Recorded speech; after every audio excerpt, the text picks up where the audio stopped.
Welcome, everybody. The coffee and beers are poured, the little ones are asleep, and this is New Dad Gaming, a show about fatherhood, gaming, and new fathers trying to figure out their gaming lives. My name is Trevor, and I have a 4-month-old. My name is Gavin. I have a 2-month-old. I'm Jeff. I have a 2.5-year-old and a 5-year-old. Every week he leads that baby count. Gavin, we gotta catch up. Yep. More babies. So this I don't week I've know if adopted there's a 6 kids, and I've officially taken the lead. You guys okay, are getting Brad Pitt. twins. Twins. Oh, so many babies. So, yeah, Gavin, start with you. How was your week in fatherhood and gaming? Fatherhood was exciting. We went on our first big family trip because it was Thanksgiving weekend. To you listeners who are not Canadian, it was Thanksgiving weekend. So yeah, did a nice big road trip. Saw lots of family, two separate dinners. It was good, but yeah, it was definitely tiring at the end. But no, she was a good little traveler, so that was a lot of fun. And as far as gaming and stuff's been going, it's been playing a little bit here and there. I've been enjoying working my way through the two Metro games. I find that game's been a good little, uh, nice little chapters that I can usually squeeze in here and there quite easily. But yeah, but I haven't been gaming a whole bunch the last few days because work's been quite busy. So between just wanting to be a active dad and also trying to make sure that jobs are getting done so I can buy diapers. Yeah, so all in all, it's been good though. I've been able to get a little bit in here and there at least to you know end a nice day. How's your baby with the family pass around?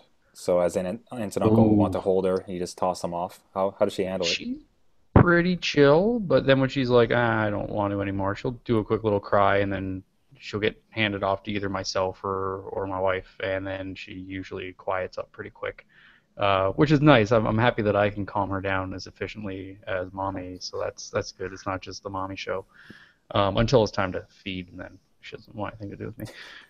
But no, she's a pretty good sport about it. We're also kind of like we try to like feel her out as far as like, okay, is she in the right mood to be like, hot potatoed, or can we like maybe just tell those ants they might have to just wait a little while before we pass her around? I'm not sure how your little one is there, Trevor. What about you, Jeff? Or yours pass around or? mine will go with anyone right now with food. Oh So yeah. this weekend is great. Like to the Going point of being a hazard? Like go with anybody with food? Or right now, it just takes some stress off. So sure, go. Go. Yeah, no, they're fine with going anywhere pretty much. Especially at this age, they just want to be entertained. So Give long them like a weekends. cup of crayons and like a turkey leg and just send them off into the Yeah, wild. crayons and a snack. It's just Yeah, the there food. you go. Just leave them out. Not a problem. nice. How was your week otherwise with gaming in the family? It was good. Again, Thanksgiving weekend, so it was a lot of work, really. Usually the long holidays before kids would be great, extra day to game. But now you have to host and play dad and stuff. So we actually had a third kid over. Friends Ooh. had a family emergency, so we had three. I will never have three. It was a lot to handle. It's like the baby shows up, you're like, maybe we could do three. And it's like fast forward to an hour later, like we're never Yeah. doing Not three. gonna do Yeah, then it. you fast forward to Tuesday morning where he's booking a vasectomy. Yeah, exactly. Sorry guys, I'm on ice right now. Just no, we'll not have three. But it was a good weekend. It was lots of family, lots of food. Gaming wise, it was a new month of PS Plus, so I got Super Meat Boy on there. Tried that. That's stressful, but still fun Yeah. to pick up and Did you play. snap your controller? Did you Oh, hear it so like crunch a close. bit? So hard to do. It was fun. It was good. Cool. So I've been wanting to try that one out. I have PlayStation, but I've never really invested in PlayStation Plus because I find my gaming quite sporadic right now, especially with work the way it is. So it's like I see Super Meat Boy. I'm like, well, if I had that nice little Yeah. gold plus sign, I could just download it and enjoy it. But I'm Yeah. like, yeah, but I don't know. I think when I get to a stage closer to you where your kids have a little bit more of a bedtime. And right now it's actually going quite well. Lindsay's been fantastic with getting the little one into a routine. So one day I might it might be worth the investment, because right now that investment would just wither away into the ether. Yeah. Yeah, I think you'd find Super Meat Boy actually is pretty good for you, and even with it runs in pretty low specs if you buy it for PC. And for as far as Steam sales, like it's popular enough and it's old enough, you're gonna find that thing for like $1. Like Yeah, it's always been on my radar. I think it was actually even on my wish list for a bit for Steam, but yeah, keep an eye, because like it pops up on sales quite often. As far as like that quick little snaps of games, especially just like 5-minute little bits, like you can definitely get that in, like try to get through a couple levels and move on. And the controls are insanely well done, like so good. Yeah, there was one that I played similar fashion called They Bleed Pixels, and it was developed by a Toronto studio. I think it was Spooky Squid Games, I think. But yeah, it was this kind of Lovecraftian platformer, but the same sort of deal where it's like you're gonna die a lot, and sort of this retro-esque graphics, and it was pretty cool. And a buddy of mine actually did the soundtrack for it, and it was pretty fun. But yeah, those types of games I like them, but then sometimes I just get they rile me up. I can't relax playing them like I can other games. Yeah, so I can say from my side for the gaming, an interesting one is I played the Star Wars Battlefront beta. Oh right, yeah. Yeah, I got in on part of that, and that is surprising. Like it's for a game to live up to expectations like that. I mean, it's early days yet. Like we'll see where they go with it. But as far as getting in, feeling a sense of scale, feeling like it is Star Wars, the menus and the graphics and how beautiful everything was.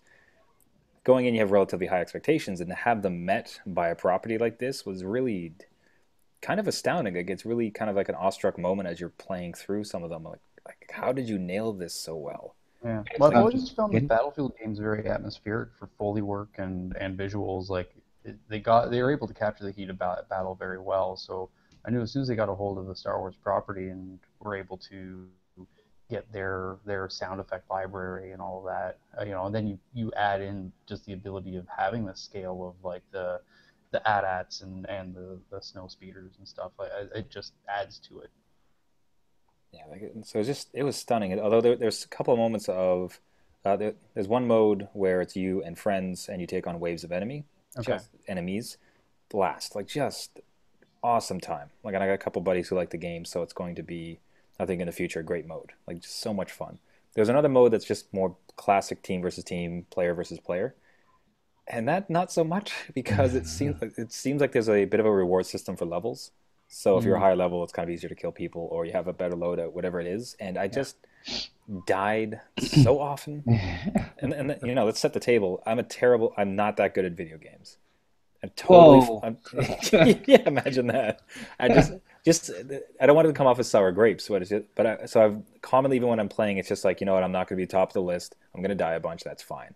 But there's a very distinct difference between, I'm just not, clearly I don't know what I'm doing, and I got the better of me, and you get a couple shots and still fun. And there's another one where it's like step, dead. Step, dead. Step, and you're like, this is just an exercise of futility. There's no benefit to me playing this at this point.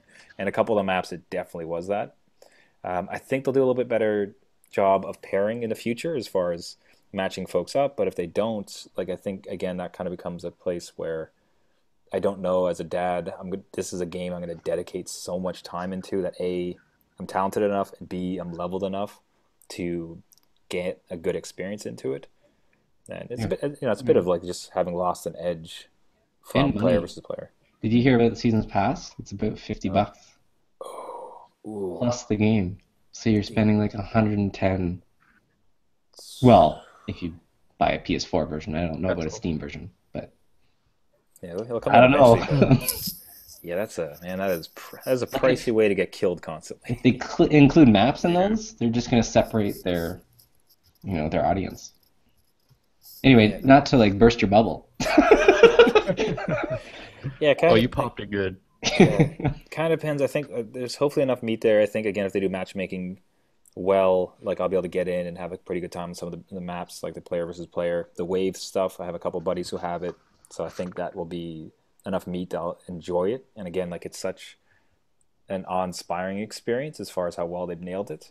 That it looks good, but there's just some of those warning flags that as I'm coming into it as a dad, it's like, Yeah. yeah, you got a little worried about a few of these things. I'm not sure you're going to be able to really target me as far like maybe I'm not really one of their targets, obviously, but maybe you're not really going to be able to offer me the experience that I would get Yeah. or would want, I should say. And otherwise, a bit of Hearthstone, kind of classic stuff, but sneak that in there as always. Um, yeah, so Every the week. yeah, funny. The only other great experience. So actually, we traveled as well. Generally, everything went well. Business related, I came up to Ottawa recently. So that's from Toronto. That's a 4.5 hour drive, which so a 4 month old, and it was so dicey as far as like what is this going to be like. We've done it once. He had just the worst night of his life, and it took us something in the neighborhood of about 6 to 7 hours to drive Oh, up. We had to keep stopping and helping him out. Oh, Yeah, this time he slept the entire time, and we made it really? in Oh, like that's good. 4 hours and 10 minutes. It was beautiful. that's So amazing. like there's a time when he was sleeping, my wife was sleeping. We're a little bit low on gas, and we're passing what is ultimately the last like en route last gas station before Ottawa. Before I'd have to make kind of the final stretch, and it's so tempting to get in because like I need a break, we need gas, but they're sleeping. Gun it. Like Let's go. just Let's go.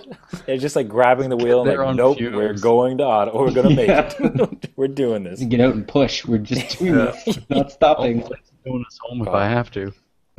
oh, but it was beautiful. Probably a bit of the trick is really like doing these trips at night. I remember my parents. I don't know if you guys had similar experiences. We drove a lot at night for big ones, just so that the kids would knock off and. My kids stay up. It doesn't matter. It sucks. Oh It no. sucks. If they stay up, they watch the moon. And they're like, "Look, the moon's out." I'm like, "You should really be asleep. It's 11 o'clock." No, But why would I sleep when the moon's out? exactly. It's too interesting. Too All right. awesome. Woo. Burst your bubble again. Thanks, buddy. Kidding. I'm having a terrible night. This is like the yeah. Games are Certainly, too expensive and your kids aren't going to sleep. the only thing I'd kind of offer up to the group before we kind of get into a topic is I'm finding. So we're 4 months, probably about 4.5 months with a kid. I'm finding this to be a pretty difficult time in fatherhood where we've survived 4 months. Like we did it, right? We got through what I'd say some of the scariest stuff of the newborn. Everything he's doing right now is so fascinating and so funny, like laughing, playing. He's starting to realize things, new sounds, like that's astounding, amazing. But it's kind of the realization like so we've come so far. It's been 4 grueling months, like exhausted, tiring, like it really difficult. Just part and parcel of how this goes.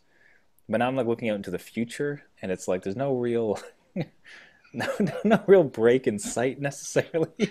Like at the best case, in 2 months he might start sleeping through the night, and that's the best case. In the worst case, it might be another 8 months before he starts sleeping through the night. So we've No, you'll arrived. be good. You'll be good. Yeah, you should be No. fine.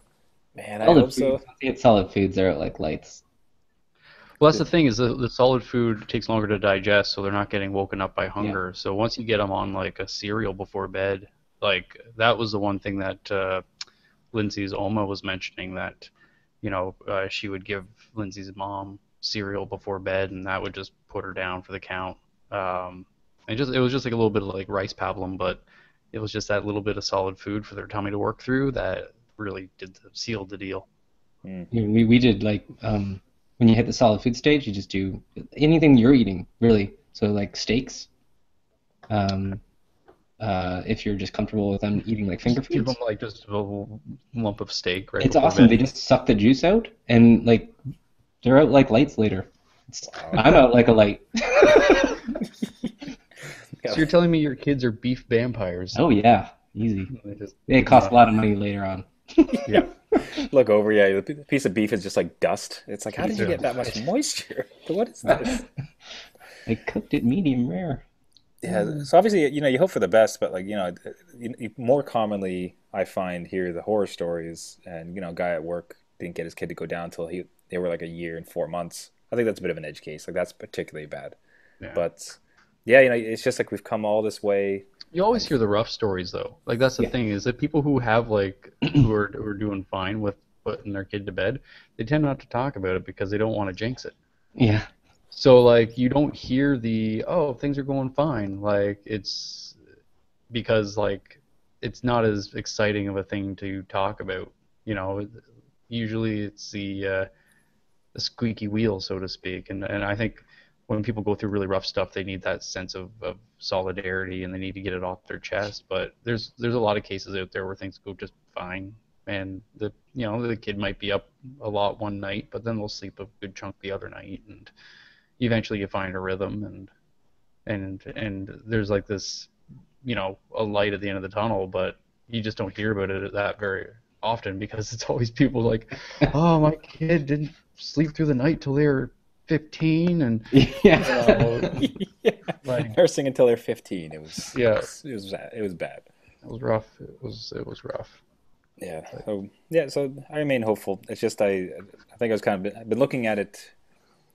I think not retrospectively or introspectively, some particular word, but as catching and sitting and thinking of it in a moment of time. As far as like we've come so far, it's already been 4.5 months, which is wild to think about, and it's so amazing to watch them. But like, yeah, like next, it's a tiring point. I'm finally just getting past this one, and it's yeah, again like at least the stuff he's doing is so energetic or energizing to me to see like him acting and starting to get that personality and the stuff he's doing. Like it's so awesome to see. But yeah, you look sometimes into the future, but what's kind of like that next helpful phase, and when is it? When would that come around? We'll see.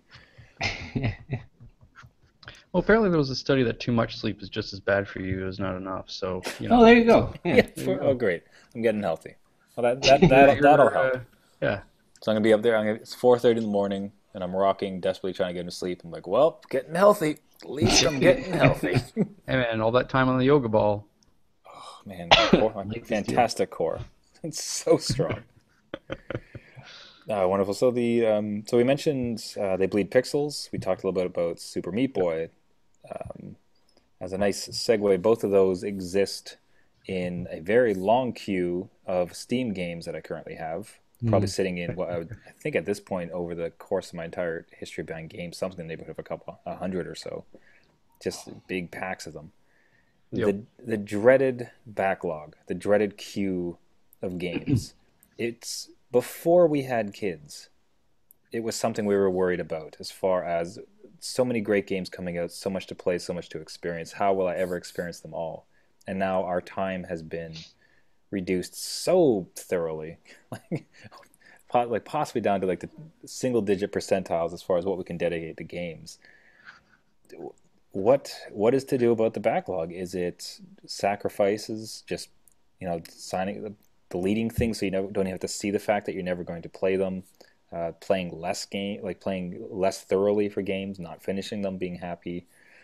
Yeah, the gentlemen as now fathers, what are you going to do about your backlog and games you've missed? Impulse control when it comes to sales. Good Uh, luck. What not else? not What not else could you do, adding Gavin? No not kidding. not adding to the problem, I think is the first step. No, I think But like it's the so one cheap. I know. It's only $1, man. I think that's the thing too is the factor of you have to be able to just like let it go kind of thing where you see the game and it's like, oh, I'm gonna get it, and it's like $2. Okay, fine, I'll get it. $2. If you spend as much time with that game as you do with a cup of coffee, you've made your money. Like you've Yeah. made your money work. I think being less concerned about completing a game and seeing it through to the end, it's like, well, if you didn't invest that much financially in the game, you shouldn't feel an obligation to invest that much as far as time. So if you do just buy a game for a couple bucks and you play it for even an afternoon, then it's like, okay, well, the amount of money I put into this thing and the amount of enjoyment I got out of it, it's still a better bang for my buck than going out to the movies, as far as dollars per hour. So I think being less precious about it and letting the backlog will exist. It's just part of life, and you're just like, yeah, it's like any other. There's always something to do around the house. There's always like a fixer-upper job, like, oh, I should really repaint that piece of furniture, or I should fix that thing and fix that thing. But unless it's, an imposing danger on your family in this immediate second, some of those things just get kind of, well, that's another Sunday to work on that kind of thing. So I think the same could be said for game backlogs. Just, they're no big deal. They exist. You get to it when you get to it. If you don't get to it, at least you only spent a couple bucks. If the game backlog is a bunch of like Star Wars Battlefront, then you got a problem because you've invested thousands of dollars. Super season pass, like $10,000. The Omega Pass. You just own everything ever published from here until your death. See, I had Steam killed me when I had a machine that could run anything at the time. Steam sales killed me when the Humble Bundle came out. That would kill me because you get 6 or 7. Well, and also there's charity involved with Humble Bundles. Like you're like, I'm doing a good thing here. Exactly. I'm donating to charity. Why don't you just donate to charity? Why do you have to buy a bunch of games you're not going to play at the same time? Like, but I'm doing something good. It's not about me. It's about the children. Like about the children, which now I have. But somebody please think of the children. Get these games. But my PC rig died a while ago, and we were starting to think about kids, so I couldn't get another gaming PC. So I had to stick with my Mac and for my business, and then get a console. So Steam left me, and along with a lot of games that I just had to kind of set aside, but I wasn't exposed to new ones, right? I couldn't do it. I've bought one game that I said I will play when I do get a PC, and I bought it. But other than that, I haven't. Like, the Steam sales are crazy, and you can get 15 games in a day and not bat an eye. With the console, you really have to think. They're expensive now, especially in Canada. You have to really think about it and wait.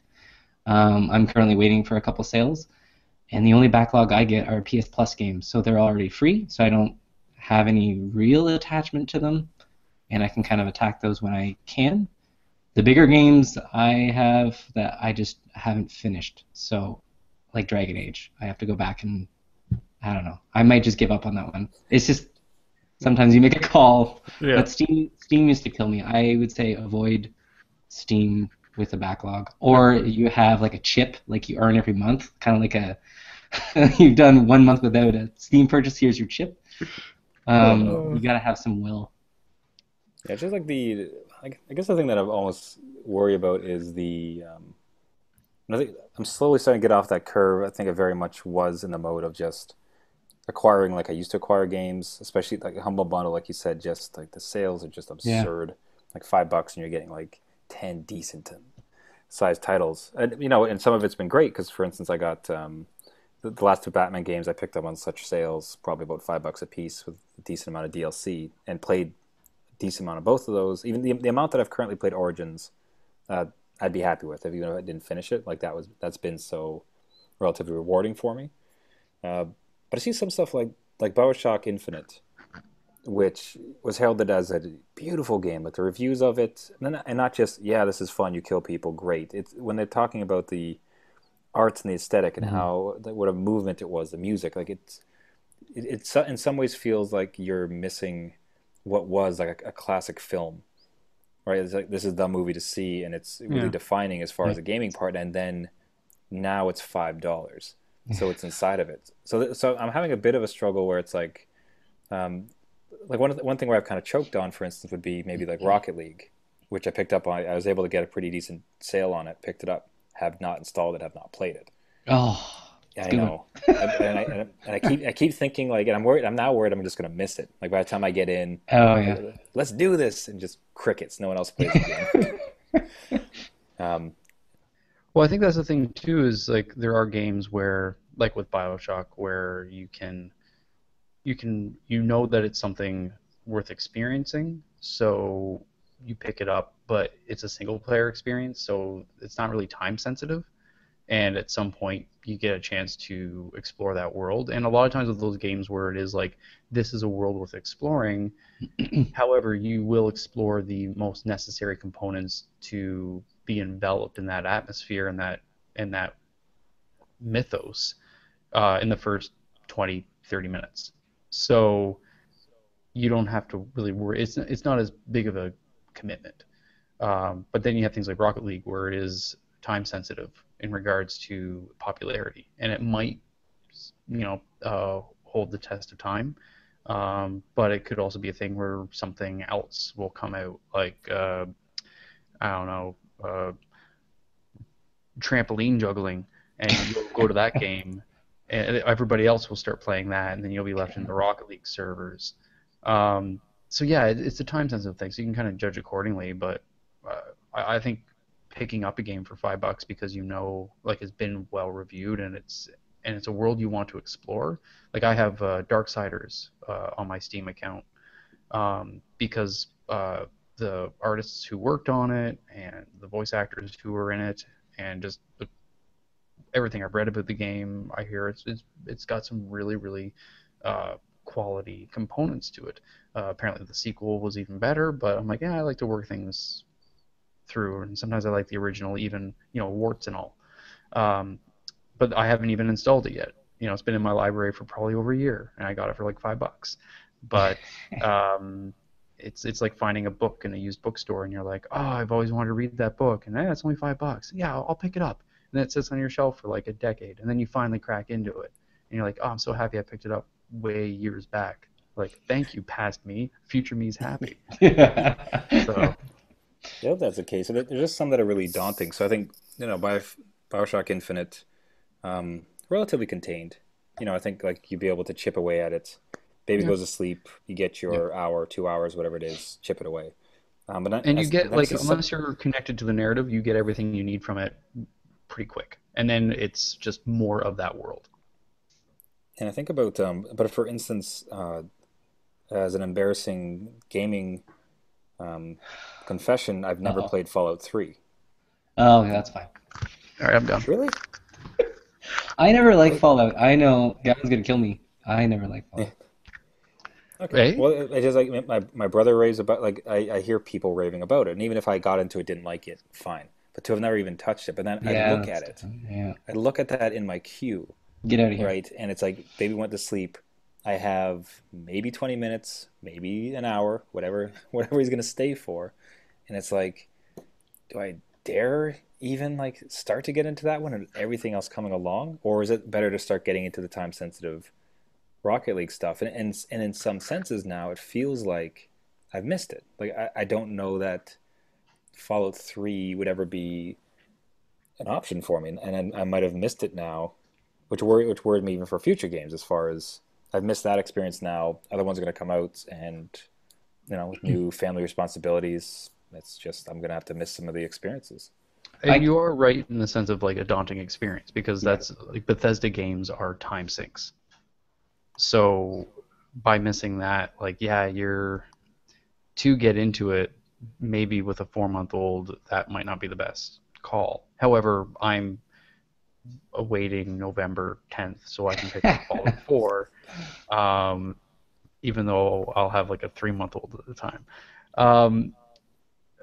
But that's another game where, within the first hour or two, you have an idea of the environment you're in. You've done the rudimentary exploration of that aesthetic.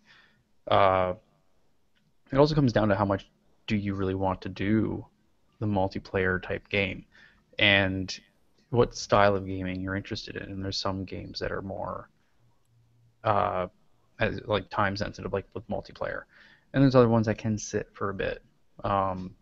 It just depends on which type you want to fill up your backlog, because they both will, and usually the time sensitive multiplayer stuff, like Battlefront or Rocket League, they will usurp the ones that are more single player based. But those single player based ones often take a little bit more time to really sink your teeth into. So it's a seesaw. I can relate to Trevor with Skyrim. So I never played Skyrim when it came out. I bought it on discount for PS3, just because I had a console. Yeah. And I got into a little bit of it, but I also find with technology that's advanced, any door you went into, it had to load, Hmm. like on the PS3, right? So I don't know Yeah. on PC, it's probably lightning quick, but I could not do it. Yeah. Because you have to go into so many things in the cities and explore everything and get the story. It just broke it for me. So I find if you do wait too long, there's almost technology that goes against you. Where now if in Dragon Age you can walk in and out no problem unless you enter a new area. But in that same note, with Skyrim, playing it on the PC now, because I played it on the 360 and then I played it again on the PC because that was before I had a kid and I apparently didn't want to spend my time doing anything else. So with that, I found the PC, because it had been so long since its release, that the load times were almost non-existent. Yeah, I could see that. And it's been modded out, So right? then, because of that length of time, the technology has become so just over overpowered in comparison to the needs of the software that standard hardware will handle it and it'll just load up like you're playing, you know, the original Deus Ex, where it's just like boom, okay, a giant square kilometer environment just popped into view immediately because it's like 18 boxes. Um, so yeah, I find that sometimes the duration of time that your backlog allots for really allows you to get the mileage out of those games, and you can play them with like max settings on something relatively modest. I know when I go to play Darksiders, I'll be able to crank everything to 11 and enjoy it. And my second playthrough of Skyrim, that was when I loaded it up and hit, just select whatever settings you think my computer can run, and I don't really have like a really super computer, but it was like, oh yeah, you can play on ultimate. I'm like, oh, all right, awesome. So you get to experience something more so than maybe what you have at the time of its release would allow you to. But one quick note about backlogs too, I meant to mention earlier, is one of the things that I find helps me from allowing mine to grow too quickly is whenever there's a Steam sale. This is where my willpower kicks in. Is I'll go and pick up like a Steam Wallet card, and I'm like, okay, this is my budget for the Steam sale. So I don't use a credit card, so I don't Right. allow my Steam purchases to exceed a lot. And what's funny is sometimes like I'll have like 874 left on the card, and I'll try to find a combination of games that use up. You're describing an addiction. It's great. It's just like, I need it. Okay, That's so a if I good way apply this though. coupon code here and then I Yeah. trade this for this, it'll be like 74 cents and I can grab that guy instead. Yep. Then Yep. I'll get the skin pack. I don't really need it, but totally can get it. But it fits in perfectly. It does. Yeah, there's been times where like I've had 1 cent left in my wallet. I've gotten so close to zeroing it. When in Another, truth, you're just watching for the 1 cent game. Like, come on, yeah, what somebody's gonna happens? sell like a boot DLC Yeah. for like. Oh. I, It's just funny. I think it's like a certain. Yeah, I think there's a bit of willpower. I guess like in buying things, it's a different way to. It's now in fatherhood. It's a different way to think about how you acquire games and then how Yeah. you approach them when it comes time to actually play through those ones. And it's probably now just and something that I'm kind of learning is when picking things up is this real. I don't want to say timeless. I don't want to give them like it has to be this beautiful, amazing experience. But is this when I play this thing, and if I get to it in 2 years, will I really enjoy the experience still? Hmm. If it sits there for a bit, if I play, do I really want to play this game? From both from a time constraint, is it really that great? And as I kind of mentioned on a previous podcast, as far as when I was playing Assassin's Creed 2, getting to a point and like yeah. felt good, felt satiated. The next bits are kind of a grind. I don't really feel like it. Full stop. Just abort. Like get out of it. And it's just a whole. It's a maturing and an education. I think now at this point, as far as what it means to acquire games and what it means to actually play them. Like go back and play them because it's our context for playing a video game is just flipped on its head. Yeah. Well, we get to know our taste, and it's like we don't uh, certain vices that we like to indulge in um, become more streamlined in regards to that indulgence. It's a very dad thing to, rather than like, oh, well, I'll just get the cheapest pint of beer I can find. It's like, well, no, I finally have an opportunity to sit down and have a pint of beer. I'm going to have a nice one. I'm not going to go full college student and just get any old pint of swill. So I think the They put same goes lime with in this beer? That sounds Oh. that delicious. sounds awesome. Beer Garita, sign me up. Um, so I think what ends up happening is with gaming is it's your taste and like even if the game is of a high pedigree, it's like yeah, but it's just not my cup of tea. Like I know from my experience before having a kid that anytime I've played these games, I've usually wound up either just being fatigued by it or just disinterested. And so not to bother. And you just let those games rest. Like I know myself, Dragon Age, Inquisition, just it doesn't tickle my fancy. I know it's a quality game. I know people really like it, but I'm probably never going to play it, and I'm fine with that. Just because it's the style of gameplay that I'm like, yeah, you know what? As far as fantasy RPG goes, it's a little too heavy with this, not enough of that. Uh, but that's just my taste, and I know my taste now. So it's like, okay, well, why bother adding that to the queue of games that I already know I'm probably not going to get around to? It's like if I'm going to build up a backlog, it might as well be a backlog of the top shelf stuff in regards to its relationship to what I enjoy doing with my spare time. But yeah. Yeah, so Well yeah, I said. think it's education, learning, and I think it's conscious thought. Like honestly, as far Yeah. as at this like, welcome to fatherhood. You now have a baby, Yep. and you need to think about this. Not in a way of reprimand, like not reprimanding people is like, well, you have children now. You got to think about it. Just much more like, look, brother, you only got so you only got so much It's time the in a day. time, right? It's the Yeah. time. Like, let's say you put Battlefront off for 2 years and then went back to it. Like, you would go back to a multiplayer experience that has crazy experts running around killing everybody.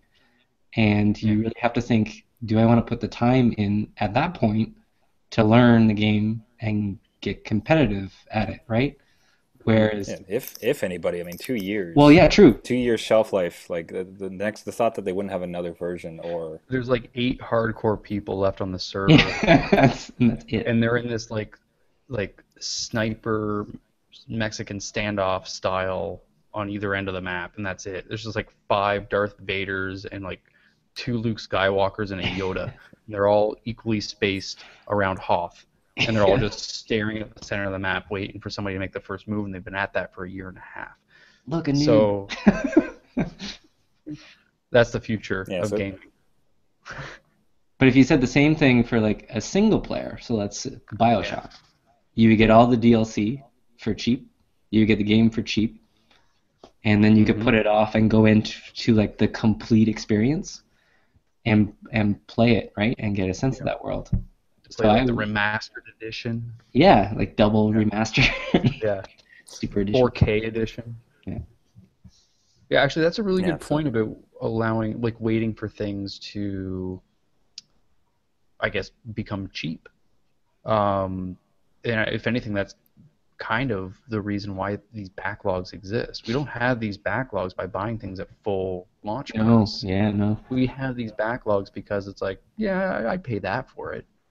Um, and I think that could be kind of part of it as well. Is that like I know back when I was first starting off with my art career, you don't really have a lot of extra scratch for video games, and a lot of it was like, oh yeah, no, this sounds like a great game, but like I'm gonna wait for it to popularity to die down enough for its price to get more to something within my budget, Yeah. and but then like or back with the 360, just rifling through used game bins and being like, oh cool, that's 2 for 10. All right.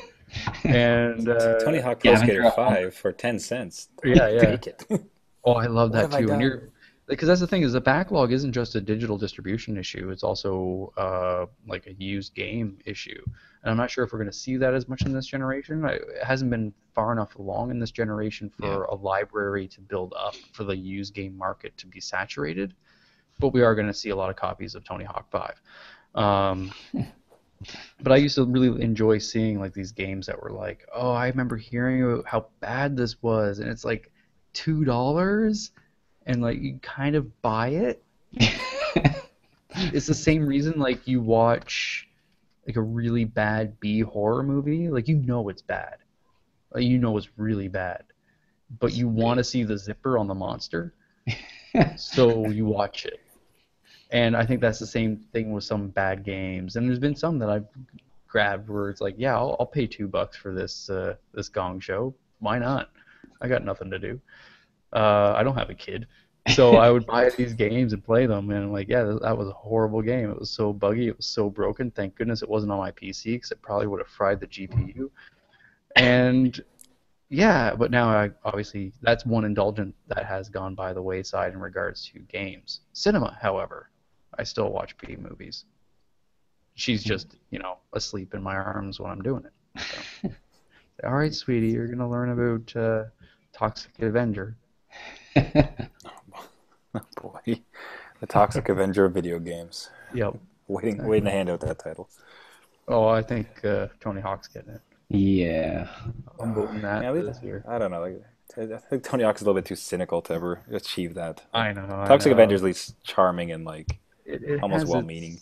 Yeah, they mean well, and it was made with heart. Not much budget, but lots of heart. Lots of love.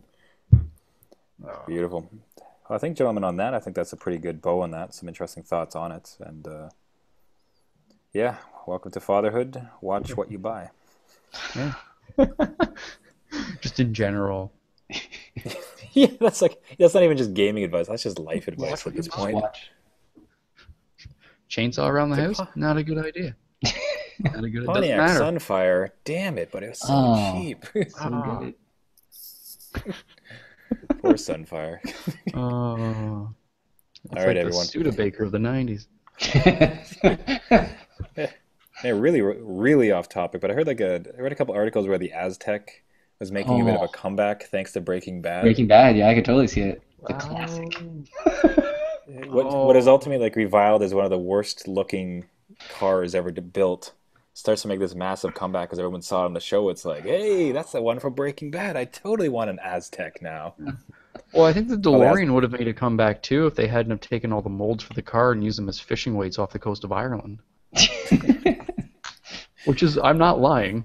Really? That's what happened. Yeah, they were looking for the original die-cast because like the car itself is made of stainless steel. Yeah. So they had these like molds, these like cast molds that were just dead weight. And when the company went bankrupt back in the 80s, they didn't know what to do with them. So this like fishing village in Ireland, or like a fishing company, like they just bought a bunch of them because they were heavy and there was a lot of like good loops and stuff you could tie ropes to, and they were being used as fishing weights. Why not recycle? That's Exactly. great. Unless I've been lied to. Uh-oh. In which case, Internet I fact check. apologize. Yeah. I just want to apologize in advance because I know there's gonna be somebody on the internet who's gonna fact check that. Yeah. And if it is wrong, I just want to lessen the wrath. I will admit that there are times where I am wrong. So We'll get angry letters. It's like, Gavin, I traveled all the way to Ireland and I scuba dived all over the place, and I didn't see a single DeLorean. I'm really free angry. DeLorean. Where's my DeLorean?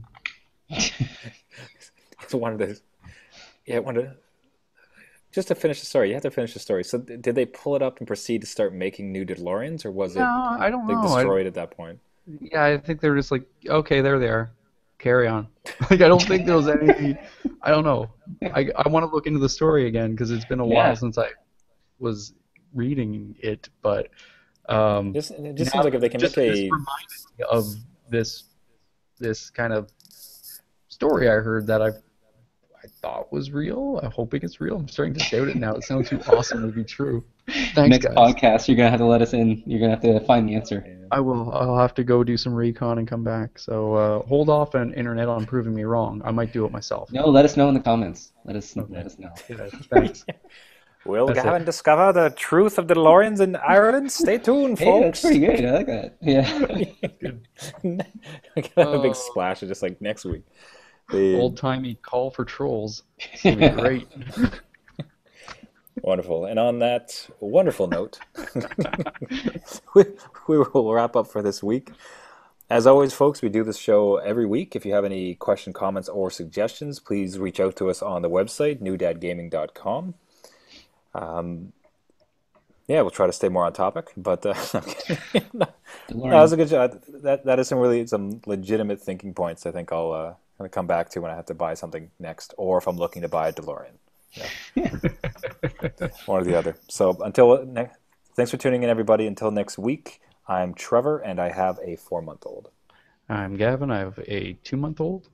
I'm Jeff, 2.5 and a 5-year-old. Wonderful. Thanks, guys. See you next week. See ya.